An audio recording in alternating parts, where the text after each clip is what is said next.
पुंडलिक वरदा विठ्ठल श्री ज्ञानदेव तुकाराम पंढरीनाथ भगवान माऊली ज्ञानेश्वर महाराज जगद्गुरु तुकाराम महाराज छत्रपती शिवाजी महाराज ब्रह्मानंद स्वामी महाराज शुरत्वाचे मोल कामानये तुका मोल गेला न सांडी कैवाड जीविताचे तुझे कोड एक धीरची कारण साह्यभूत नारायण गेला न सांडी कैवाड जीवितासाठी तुझे ओर तुका म्हणे हरी दासा रक्षितो निर्धारी केला न सांगी कैवाड जीवेसाठी तोही होड महायोग पीठे कटी भीम रथ्या वरम पुंडलिकाय दातू मुनिंद्रे समागत्य तीर्थस्य मानंद कंदम परब्रह्म लिंगम म्हणजे पांडुरंगम शरदचंद्र विमानम चारुहासं दसत कुंडला क्रांतगंध स्थलांग व्यापाराधरम कंजनेत्रम परब्रह्मलिंगम म्हणजे पांडुरंगम नागेंद्रहाराय त्रिलोचनाय भस्माय रागाय महेश्वराय नित्याय शुद्धाय दिगंबराय तस्मै काराय नमो शिवाय जयांची केलिया स्मरण होय सकळ विद्येचे अधिकरण ते जीवन श्री चरण श्री गुरूंचे ते नमस्कार होय आता शुरत्वाचे मोल तुका कामाने बोल केला न सांगी कैवाड जीवेसाठी तो येळ एक धीरचे कारण साह्यभूत नारायण केला न सांगी कैवाड जीवेसाठी तो होळ तुका म्हणे हरी दासा रक्षितो निर्धारी केला न सांगी कैवाड जीवेसाठी तो होळ प्रस्तुत प्राप्त प्रसंगी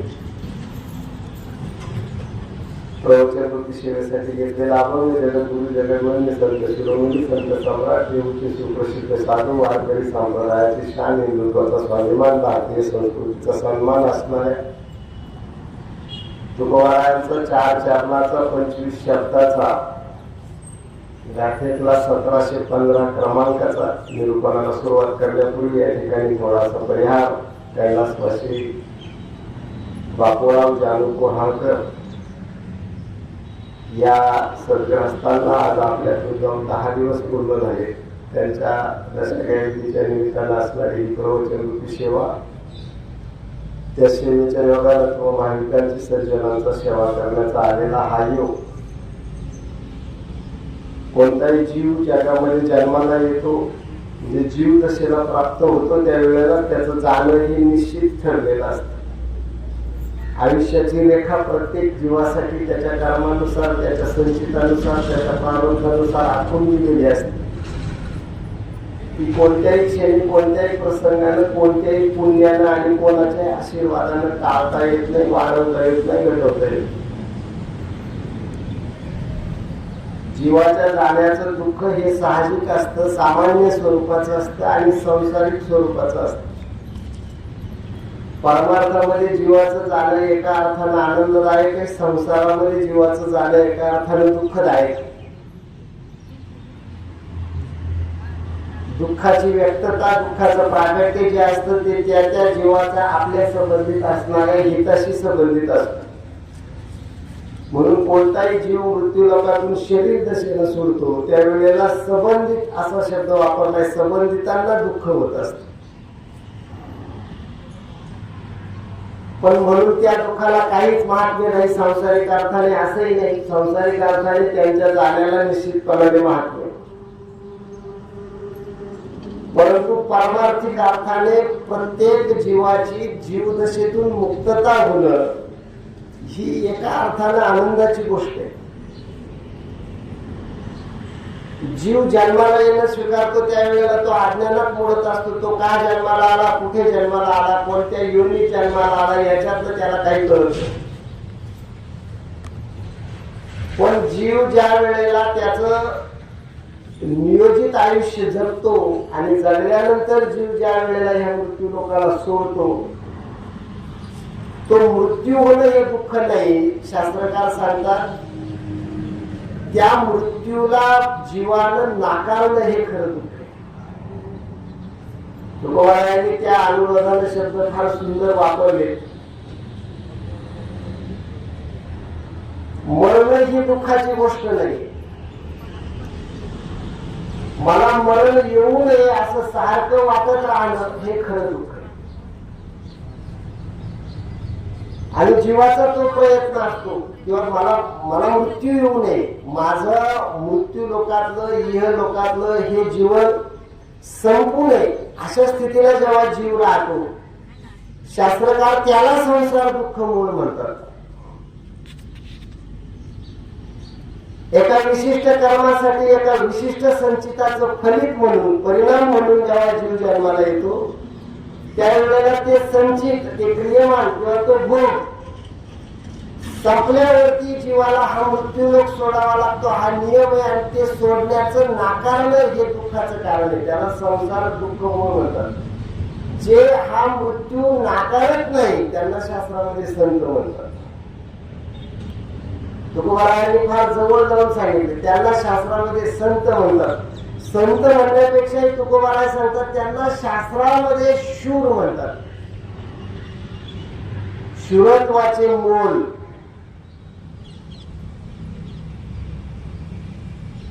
कामा नये फुका बोल असं तुकोबारायांनी म्हटलं. तिथं शूरत्व आहे. संतांमध्ये ते शूरत्व एका वेगळ्या प्रकाराने प्रगट झालेलं असतं, एका वेगळ्या प्रकाराने निर्धारित झालेलं असतं. संत ते शूरत्व सिद्ध करतात. वास्तविक पाहता आयुष्य संतांनी स्वीकारलं, आयुष्य आपल्याने स्वीकारलं. आपण मरण्यासाठी जगतो आणि संत मृत्यूवर विजय मिळवून जगतात. एरवी संतही परलोकाला जातात, संतही या लोकांना सोडतात, संतही या भूमीला सोडतात. पण सोडताना आपण रडतो आणि संत हसतात. हा फरक असतो. संत त्यांचं नियोजित कर्म पार पडल्यानंतर वयाचं 22व्या वर्ष झालं, ज्ञानोबारायांनी सांगितलं आता बस. आपली तर खरी जगण्याची सुरुवात तिथून होते. आपण फार जगायचं राहिलं असं म्हणत असतो, अजून फार बाकी राहिलं असं म्हणत असतो. ज्ञानोबारायांनी 22व्या वर्षी सांगून टाकलं काय, येथ प्रमेय रुचीस आले किंवा तुमचे केले धर्म कीर्तन सिद्धीच गेले, आता कशाला थांबायचं. आणि थांबून तरी इथं काय होणार आहे वेगळं. जे ज्या क्रमाने आयुष्य जगत आले त्या क्रमाने ते जगत राहणार आणि एक दिवस त्यांचा अंत होणार. याच्यापेक्षा वेगळं काय होणार आहे. आणि ज्या कामासाठी आपण जन्माला आलो, त्या कार्यासाठी आपण जन्माला आलो. मनुष्य देह जो दुर्लभ, कोणालाही सापडत नाही. तो मला कळतं असं म्हणणारा हा एकमेव देह. जनावर असं कधी म्हणते का मला कळलंय, मला कळतंय, मी कशासाठी जन्माला आलोय, हे माझं गाव आहे, हे माझं नाव आहे, मी इथला राव आहे, इथं मला मोक्षासाठी वाव आहे. याच्यातलं जनावराला काहीच कळत नाही. आणि जनावराला जर तसं कळत असतं तर जनावरांनी काही मुक्तीचा प्रयत्न केला असता. महाराष्ट्रामध्ये असे कितीतरी दृष्टांत आहेत, कितीतरी कथा आहेत जिथं जनावर तरण्याचा मार्ग अवलंबतात. लक्षात ठेवा. आणि माणसं बुडण्याच्या मार्गाने जातात. आणि जात नसते तर तुकोबारायाने असं कशाला लिहिलं असतं, बुडते हे जलंद देखवे डोळा. वाईटाचा पत्ता सांगावा लागतो का सहज जातो माणूस तिथं. आणि काय म्हणतो, रे मला सवय आहे असं म्हणतो. गावामधल्या गुत्त्याचा पत्ता सांगावा लागतो कोणाला. आणि गावामधल्या सप्त्याची जाहिरात करावी लागते. विनंती करावी लागते, घरी जाऊन सांगावं लागतं, मानपान द्यावा लागतो. कारण का माणसं कळत असून सुद्धा बुडण्याच्या मार्गाला जातात. मुखाने वेद उच्चारलेला रेडा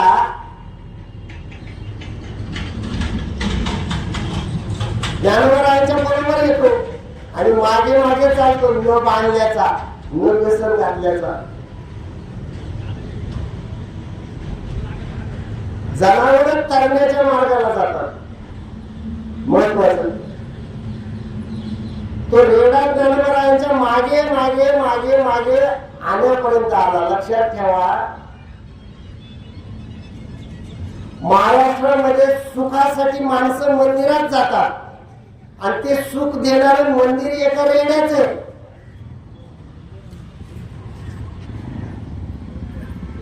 किती चिंतनीय गोष्ट आहे, किती विचार करण्यासारखी बाब आहे. योग्य मार्गाला लागला तर रेडा वंदनीय होतो आणि अयोग्य मार्गाला लागला तर शहाणा माणूस हा सुद्धा तुच्छ होतो, दर्शनीय राहत नाही, स्मरणीय राहत नाही.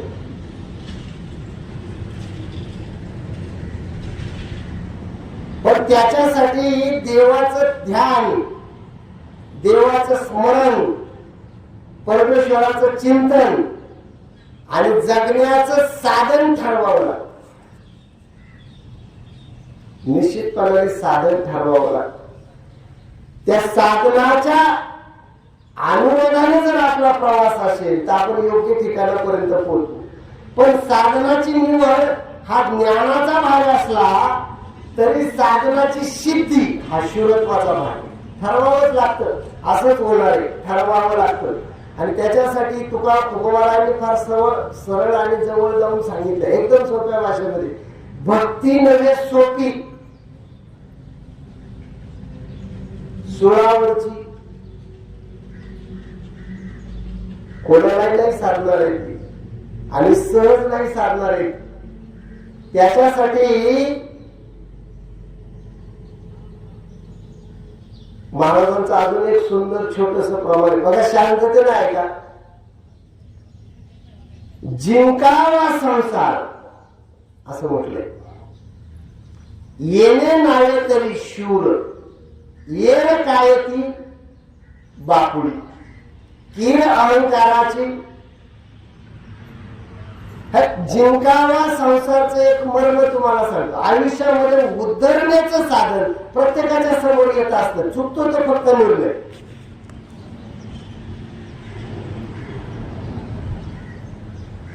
त्या सिद्धीजवळच्या वेड्यामध्ये महाराज अडकले. छत्रपती शिवाजी महाराज. प्रसंग फार बाका होता.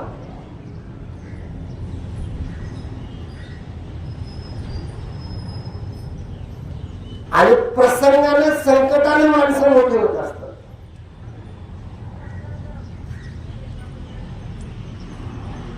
हजार 2000 4000 मावळे पन्हाळगडावर महाराजांच्या बरोबर होते. पण महाराजांच्या बरोबरची ही सगळी मावळी घाबरली होती. तो सिद्धीजवळचा वेळा होता, तो एका निर्दय माणसाचा वेळा होता. त्याला शिवाजीला मारण्यामध्ये काहीही वाटण्याचं काही कारण नव्हतं. तो किडा रगडावा तसा शिवाजीला मारणार होता. आणि लक्षात ठेवा, प्रत्येकाला सिद्धीजवळचा वेढा असतोच ना. काळ सर्प हा विखार पांढरा आणि त्याला काही दया येत नसते. मारणार ज्याला मृत्यू द्यायचा आहे तो वारकरी आहे का, तो भजनी आहे का, तो कीर्तनकार आहे का, he is a prime minister of India, याचा विचार का कधी करत नसतो. आणि असा वेळा फोडायचा आहे. कळी काळाशी धाक दरारा असा जेव्हा विचार उत्पन्न करायचा आहे त्यावेळेला तेवढं सखोल सामर्थ्य पाहिजे जीवामध्ये. त्याचं नाव शिवत्व आहे. म्हणून 50,000चा त्या वेड्याला एक फार सुंदर शब्द आहे मराठीमध्ये महाराज, त्याला कडोविकडीचा वेडा असं म्हटलंय. कडोविकडीचा वेडा कशाला म्हणतात माहिती का? ज्याच्यातून मुंगीचा स्वतः प्रवेश होऊ शकत नाही. आपण न मरण्यासाठी किती जरी व्यवस्था केली, असं सांगतात का राजा परीक्षितीनं काचेचा खांब केला, म्हणजे त्याच्यावर मुंगीला पण चढता नाही आलं पाहिजे, आळीला पण चढता नाही आलं पाहिजे. त्या काचेच्या खांबावर पुन्हा काचेचं घर केलं आणि त्या काचेच्या घरात उंचावर जाऊन बसला आणि मुंगीला स्वतः प्रवेश मिळणार नाही अशी व्यवस्था स्वतःभोवती ठेवून त्याच्या आतमध्ये बसला तो. आणि त्याने ठरवलं की आता मृत्यू कसा येतोय, काळ कसा येतोय ते मी बघतो. तुकोबाराय म्हणजे काळ येतो,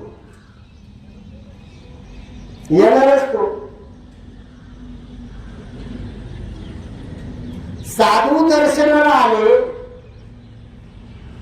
आणि राजाला भेट म्हणून जी फळं आणले त्याच्यामध्ये बोर आणलं, त्या बोरामध्ये आळी, त्या आळीचा काय झाला? तक्षक. कुठे गेला तुमचा काचेचा रक्षक? म्हणावं लागलं. मग असा कडोविकडीचा वेढा असताना आणि 50,000च्या फौजेचा वेढा असताना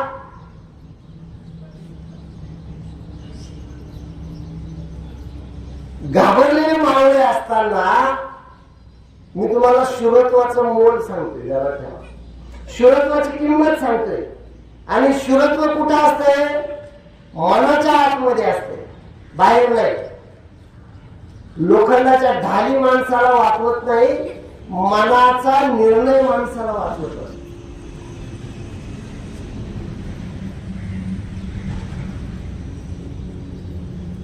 मग शिवाजी महाराजांनी ठरवलं हा कडोविकडीचा वेढा आहे, हा फोडायचा आणि जायचंच आहे आपल्याला इथून.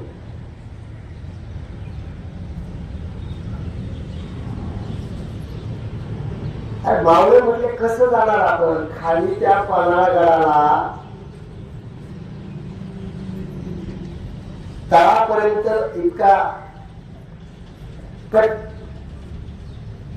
टू कट असा वेढा त्या सिद्धीजवळ दिलेला आहे आणि आपण कसे बाहेर जाणार? बाजी प्रभू म्हटले व्यवस्थित आहे का? बाजी प्रभू म्हटले बाहेर पडा, विशाळगडाला न्यायची जबाबदारी माझी.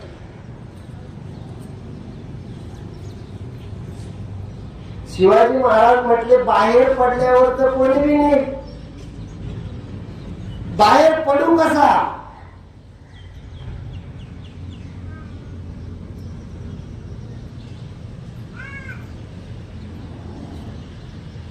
शूरत्व असतं ना, शूरत्व ते निर्धारातून प्रगट होत असत. शिवाकाशी नावाचा एक छोटासा मावळा होता.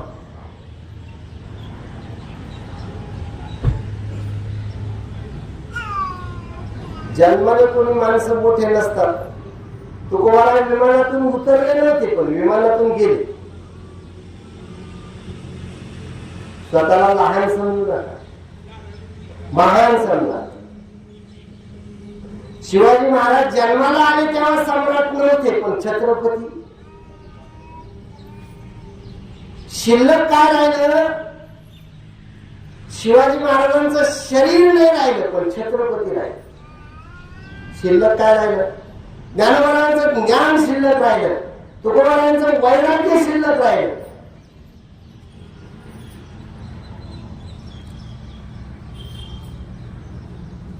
त्या काशीदानं सांगितलं, महाराज तुमच्यासारखा दिसतो म्हणून लोक मला राजा म्हणतात.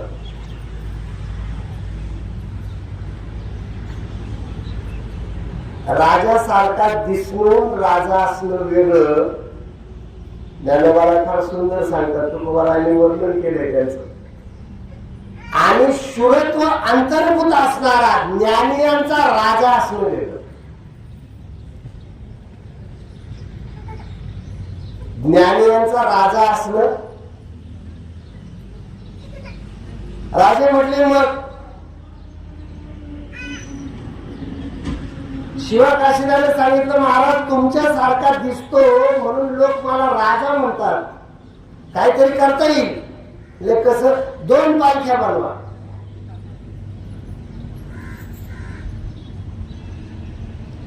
तुम्ही बाहेर जा, मी आत जातो.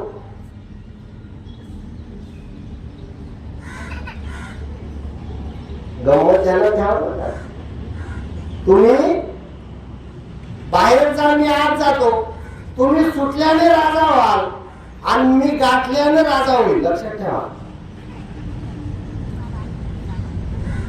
मोठं शुरत्वाचं चरित्र फार मोठं असतं महाराज, पण ते चरित्र ऐकायला पाहिजे, मन लावून सांगायला पाहिजे, विचार करून.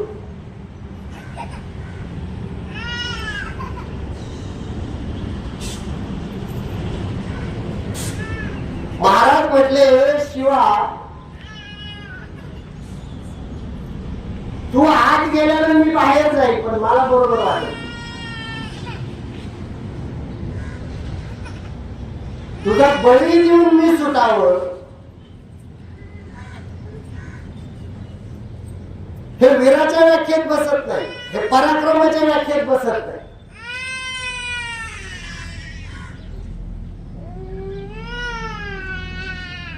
हे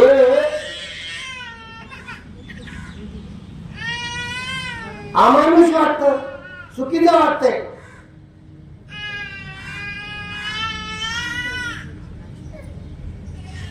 शिवाने सांगितलं, महाराज 80 वर्ष जगलो तरी माझं काय होईल सांग.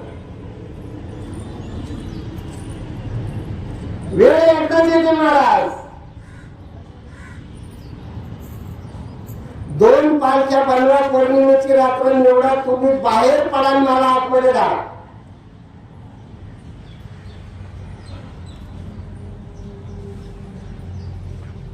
महाराज म्हटले ठीक आहे.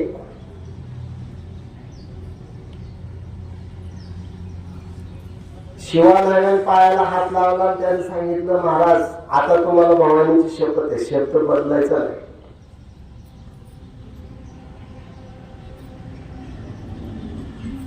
महाराज म्हटले शब्द बदलणार नाही, पण एक गोष्ट निश्चित आहे, मी सुटेल पण तू सुटणार नाही, तू वाचणार नाही, कोणत्याही परिस्थितीमध्ये तू वाचणार. आणि एक कपडा काशीदाच्या अंगावर चढवला. शिवाजीने शिवाजी घडवला.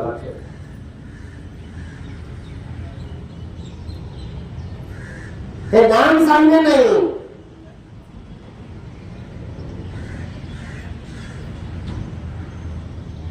ठरवून कर्माला सामोरं जायचंय. 20-22 वर्षाचा पोरगा होता.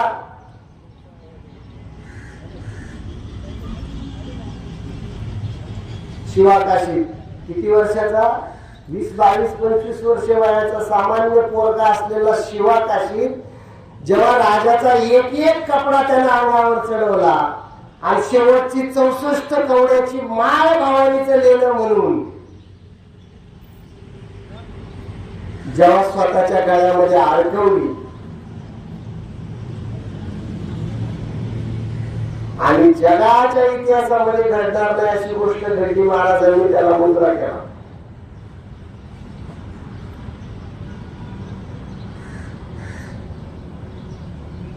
एका राजाच्या मुद्रा आहे, एका शूराला, त्याच्या पोशाखाला नाही, कोणाला? एका शूराला, एका वीराला. शूरत्वाचं मोल त्याच्यावर बोलते.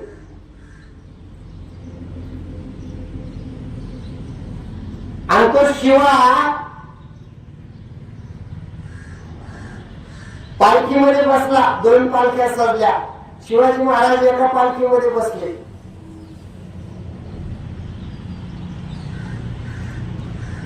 आणि पालख्या उचलल्या गेल्या. रात्रीची वेळ आहे. एक पालखी विशाळगडाच्या मार्गाला लागली. एक वाघ दरवाजामधून पुन्हा विशाळगडाच्याच मार्गाला वाट बदलून लागली. तिचा पाठलाग झाला. ती पालखी पकडली गेली. आणि पकडलेली पालखी सिद्धी मसूद नावाच्या सरदारानं सिद्धी जवळच्या समोर आणून हजर केली. म्हणजे एक शिवाजी राजे भोसले. रुबाबात महाराज उतरले.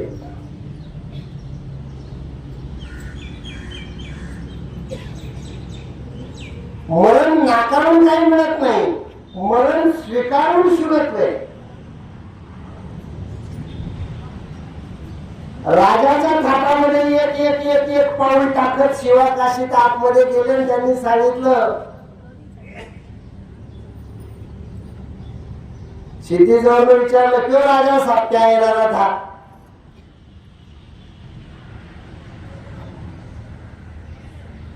शिवा काशीतनं रुबाबात उजवी हाताची मूठ कमरेवर ठेवून सोन्याच्या कट्यारीवर अशी ठेवून रुबाबात त्याला उत्तर दिलं, खान साहब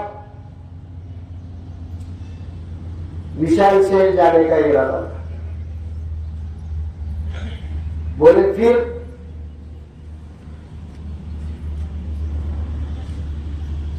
शिवा काशीत बोला, मेरा नसीब सिकंदर नहीं था, तुमच्या भेटीचा योग होता म्हणला आलो.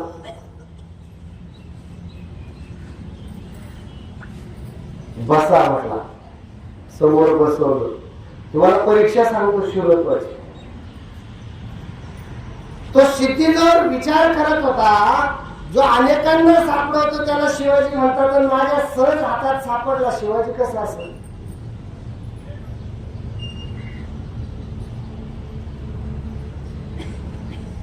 ज्यानं खानाला अफजल खानासारख्या बलाढ्य, क्रूर, विक्षिप्त, अत्यंत सावध, घातकी, कुटील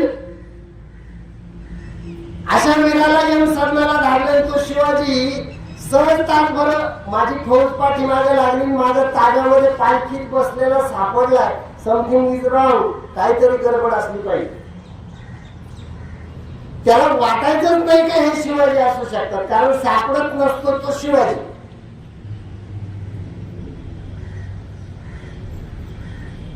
मग त्याला आतमध्ये टाळी वाजवली. सत्तेचा माणसाला किती अहंकार असतो बघा. सत्ता काही दिवस माणसाची सेवा करते, नंतर तीच सत्ता एकदा गेली, माणूस त्या सत्तेच्या अहंकारात संसाराला चिकटतो. म्हणून सांगतो, टाळी वाजवली, सेवक आला, त्याने पुण्यसात केला. जी खान साहेब खानाने सांगितलं, मदिराचा प्याला, परीक्षा.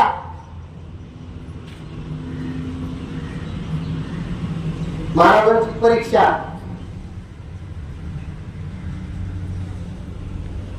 दारूचा प्याला आतमधून आला, समोर ठेवला. शिवा काशीतनं असा डाव्या हाताने ताट बाजूला सरकवलं. मग मात्र खानाची खात्री झाली. बोले, येई शिवाजी, जो पीत नाही. कळलं तुम्हाला? महाराजांची परीक्षा. जो पीत नाही तो शिवाजी. पिणाऱ्याचं नाव शिवाजी असलं तर मग बोलणं तेव्हा शिवराचं लक्षण आहे ते. सिद्धीजवळ सांगितलं खात्रीने, राजा साहब ये बैठो, राजा साहब अब बात करेंगे, समेट करेंगे, हम तुम्हें आदिल शाह के पास लेके जाएंगे.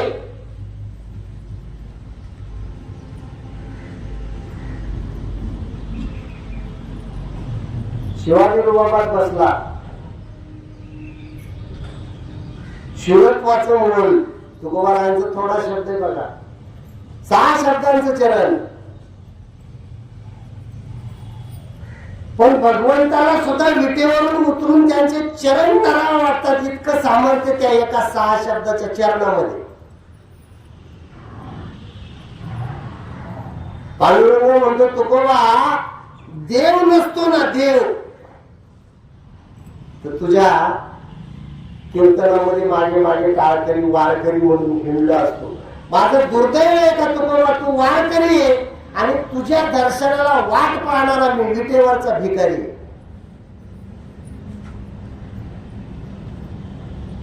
माझी शोभाच तुमच्यामुळे आहे तुकोबा, मी देव नाही. आणि नाहीतर तुकोबारायांचं तसं प्रमाणे आमची या गुन्हे तुझे देव पण. शिवत्वाचं मोल राजा शिवछत्रपतीचं छत्रपतीत्व त्या शिवाच्या शेतीजवळ समोर बसण्यात आहे. आमची या गुन्हे तुझे देव पण. शिवत्वाचं मोल आहे.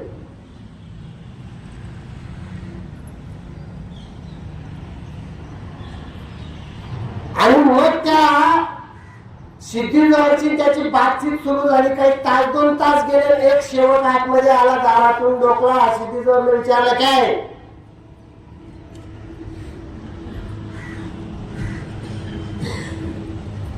तो हळूच म्हणला, खान साहब कुछ गलत खबर आहे.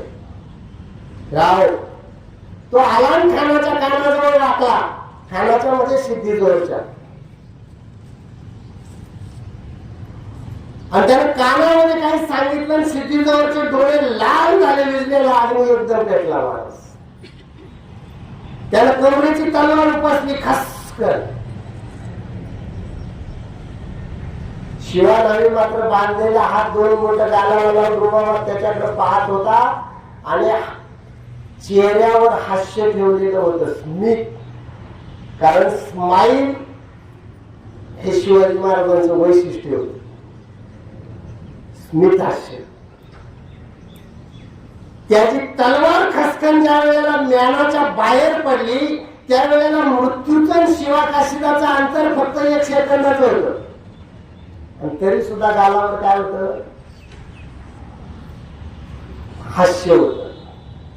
आपलं मृत्यूचं अंतर अजून 5-25 वर्षाचं आहे, तरी आपल्या गालावर दुःख आहे. म्हणून तुकोबाराय सांगतात, येर काय ती बापुडी किरण काराची घोडी.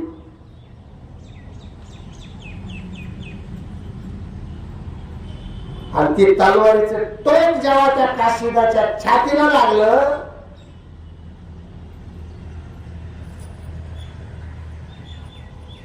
त्याने उजव्या हाताने ती तलवार बाजूला केली. बोले, क्यों खान साहब, क्या इरादा है? तो चिडला होता. तो बोलला, खामोश, कौन है आप? बोलो, राजा शिवाजी. बोला, तू शिवाजी नाहीये. शिवा नाही म्हणला, ते बी खरंच आहे.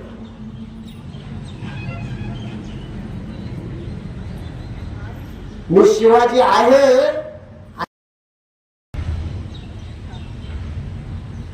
तुमच्या समोर बसलेला हा जो देह आहे, याला पन्हाळगडाच्या खालच्या एका वाडीवर राहणारा शिवा काशीद म्हणतात. पण अभी आपके सामने बैठा हूं, इसको शिवाजी राजे भोसले भी कहते हैं. सिद्धीजवळ म्हणला, फसवलं. फसवलं नाही म्हणला, फसवलं नाही. मग काळावर विजय मिळवला म्हटला मी. शेजारी फाजल खान बसलेलंच होतं. फाजल खान करतो तुम्हाला का त्याची व्याख्या सांगू.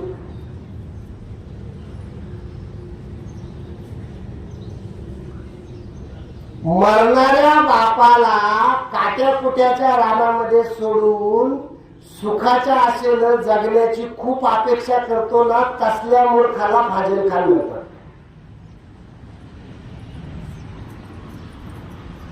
नाही बरोबर.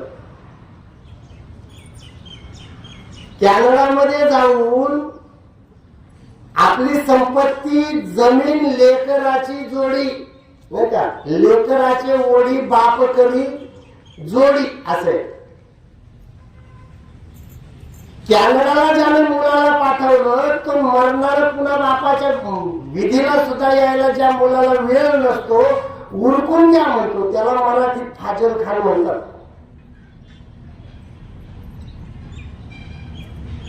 म्हणजे फाजल खान फक्त 1658लाच होता असं नाही. आता तर खरं फाजल खानाचं राज्य आहे. आणि आता तर खरी शिवाजीची गरज आहे.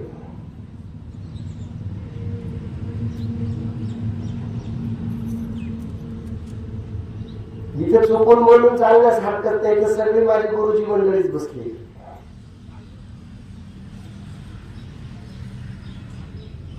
ते म्हणते शिकवलं काय बसलं काय असं व्हायला नको. ज्याला परंपरेची चिंता असते ना तो वारकरी असतो. ती कोणती काय परंपरा असाल, ती गुरु परंपरा असू द्या, घराण्याची परंपरा असू द्या,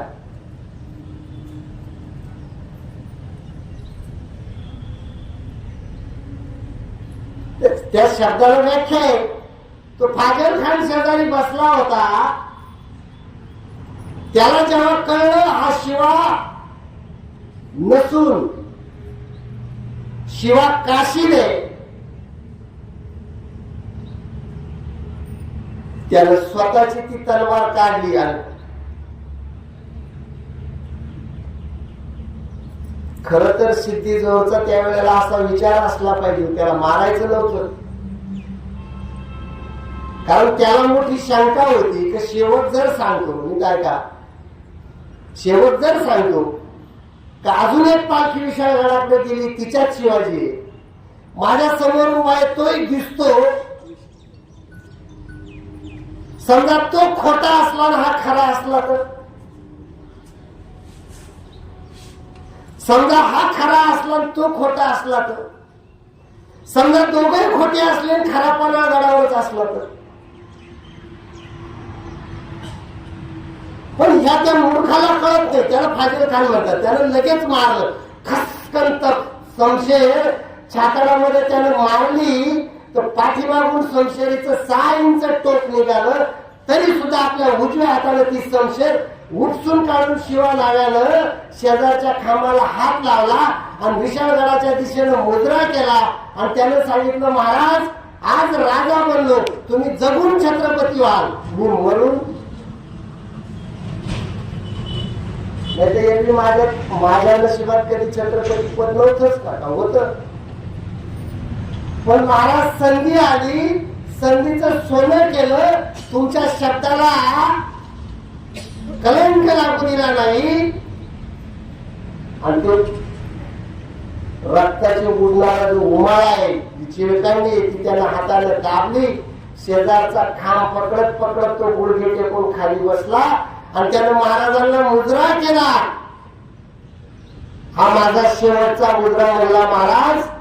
एका मरून अमर झालेल्या छत्रपतीचा एका 1674 सोन्याच्या सिंहासनावर बसणाऱ्या छत्रपतीसाठी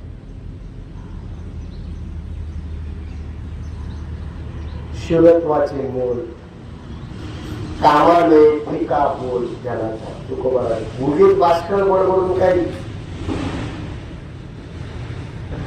ते आम्हाला एक नारायण सुर्वेची कविता होती, पानसरे सर शिकवायचे, फार सुंदर शिकवायचे. 7वीला होती, 7वीला. रोज बनविती नवेच डोलं, हवेत जिरती खुसके बोल, थंडे ताबूत झाले तरी उगाच घालीत बसले भूल, किती तळावी कामाने फिका बोल. सर आया समोर बसले पहा, फार सुंदर. तर ते मराठी शिकवावं पानसरे सरांनी. महाराज कपडे सजवण्यापेक्षा एक एक विद्यार्थी सजवला, स्वतःचे कपडे नाही सजवले. मैदान मारायचं कसं ते कोणावर कसं शिकवायचे. मैदान ग्राउंड असतं, ग्राउंड. त्या कबड्डीमध्ये 7 एकट्याने जायचं असतं आणि तरी बोनस गुण घ्यायचा असतो. बोगस नाही का, बोगस गुण नाही, बोनस गुण.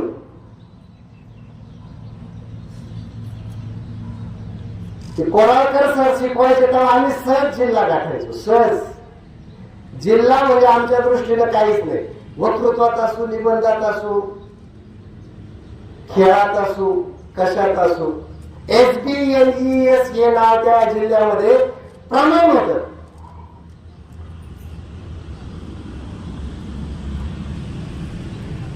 एक एक नाव होतं महाराज. आणि नाव पण इतिहासात जोडलेलं होतं. परशुराम मॅडम 350 आण्यांपैकी एकाच्या घराला सोपे केलं.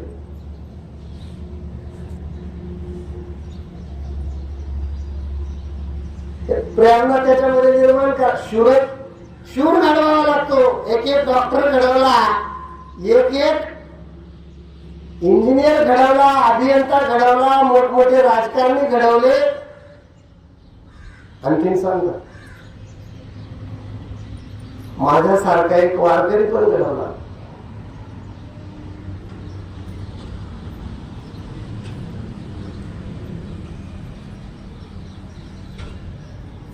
आणि ह्या सगळ्या गुरु लोकांचं एक मोठेपण तुम्हाला सांगतो, ते आम्हाला मोठं समजतं.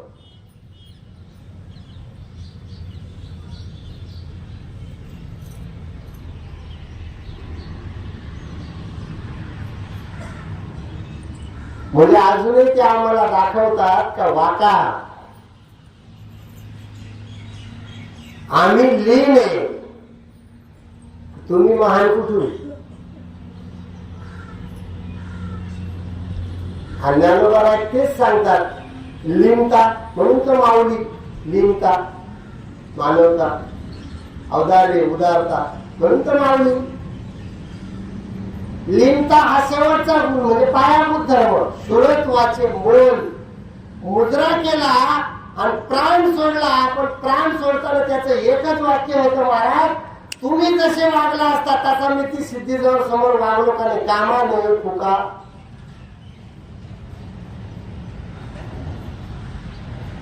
आणि महाराज केला न सांडी कैवाड. जिवेसाठी तो एक होड.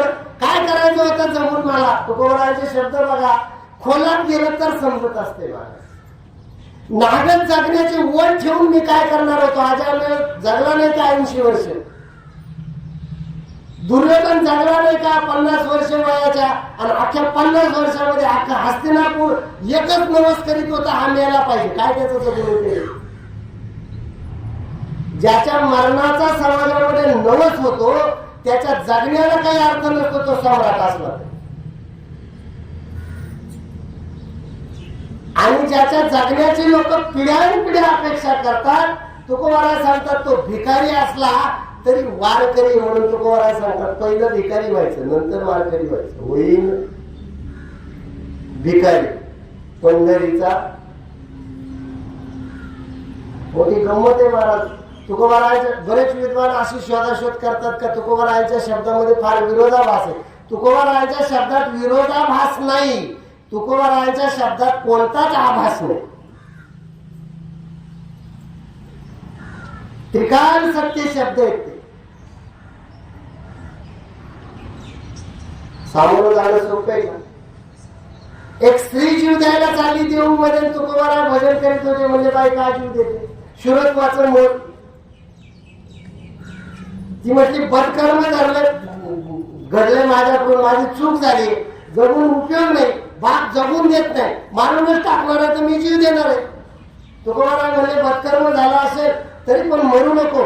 आत्महत्या हे कधीही नष्ट न होणारे पाप आहे.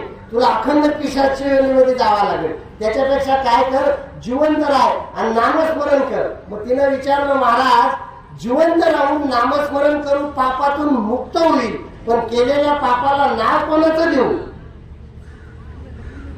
सोपं का महाराज. प्रमाणाने बोलावं लागतं, प्रकाराने बोलून चालत नाही. केलेल्या पापाला नाव कोणाचं देऊ. तुकोबाराय म्हणजे माझं सांग.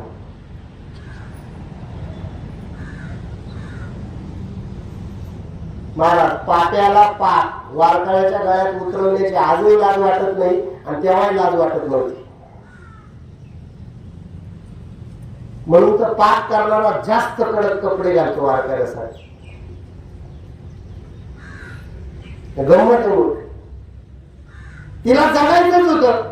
गावात जाऊन तिच्या त्या बापाला तिने सांगितलं हे पाप तुकोबाच आहे. काय लोक बोलत असतील, काय तुमचं भजन, काय तुमचा भंडारा, काय तुमचं भामचंद्र, काय तुमचा घोरवडी, काय तुमचं कर्ज खत बुडवणं. आलाच तो सगळा नौबत नगारा घेऊन, जाहिरातीचं सगळं सामान घेऊन. आणि गाढवावर महाराजांना बसवलं. आपण बोलल्यानं काय होणार आहे हे कळत नव्हतं का महाराजांना, आपलं काय होणार आहे. पण त्या बाईनं सांगितलं, महाराज तुमचं नाव सांगण्यानं कदाचित मी नामस्मरणासाठी जिवंत राहील, पण कदाचित तुमच्या आयुष्याच्या वारीवर पाणी फिरण्याची शक्यता आहे. तुकोबाराय म्हणजे त्याची चिंता तू करू नको, ती माझी मी बघतो काय करायचं ते. त्या स्त्रीनं सांगितलं, महाराज तुमच्या आयुष्याच्या कर्तव्यावर पाणी फिरणार आहे. तुकोबाराय म्हणले, धीरची कारण सहाय्य करी नारायण, तू काही टेन्शन घेऊ नको. तू मी पाप केलंय का नाही, तू जगावी एवढी माझी जर प्रामाणिक इच्छा असेल तर भगवंत काहीतरी मार्ग काढेल. त्याचं टेन्शन मी कशाला घेऊ, घालून या बाहेर राहिलो निश्चिंती.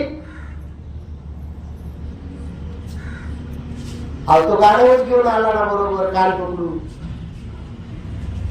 आणि इच्छा आहे का नाही विचारलं नाही, उचललं तुकोबारायांना कोणाकडे ठेवलं गाढवावर, आणि पाठीमागे पुढे लोक, आणि ओरडा सुरू झाला, पहा वारकरी, पहा टाळकरी, पहा पाप.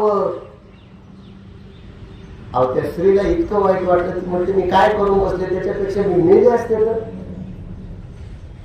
तुकोबारायांनी तिला सांगितलं, कथा असतो जशी आहे तशी राह, काही टेन्शन घेऊ, जगाच्या कल्याणा संतांच्या.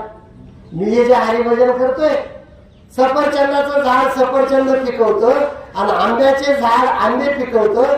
त्या आंब्याच्या झाडाला आंबे पिकवून त्यानं त्याच्या जावयाला कधी आंबे खाऊ घातले का. फलम न खाद्यंती स्वयं, स्वयं न खाद्यंती फलंती वृक्षा, स्वयं न पिबंती स्वयमेव नाभ्यम.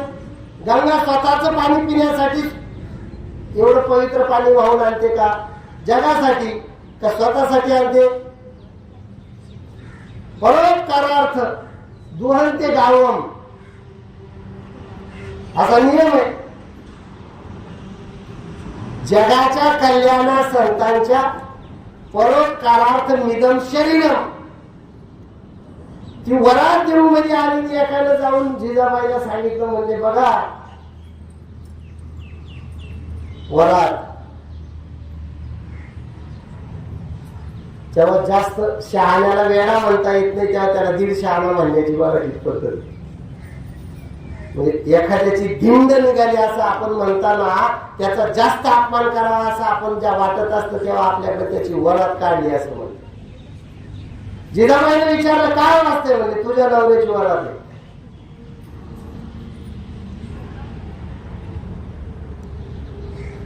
अवधी म्हणजे असं कसं, म्हणजे आधी दोनदा झाली, आता आणखी कोणाबरोबर. लोकांनी सांगितलं कोणाबरोबर, ते तूच जाऊन पाय, सांगण्यासारखं नाही. त्या म्हणतात असं बरं का,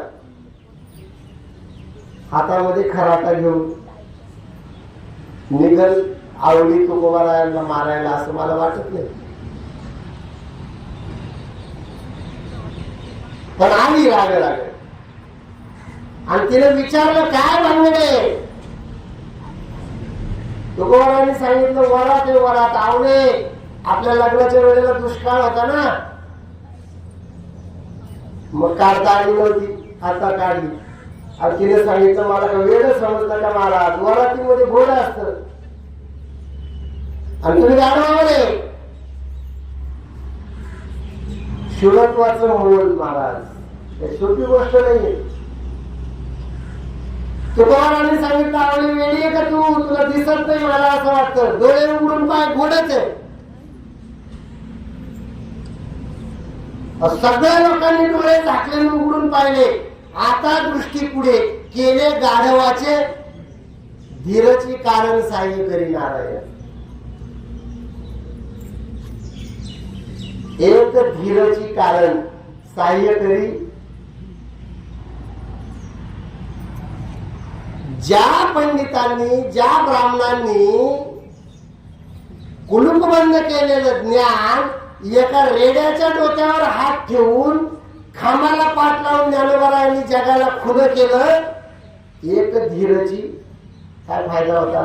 काही पाकिट होतं का, काही जॅकेट होतं का, काही जहागिरी मिळणार होती का, काहीच याच्यातलं मिळणार नव्हतं.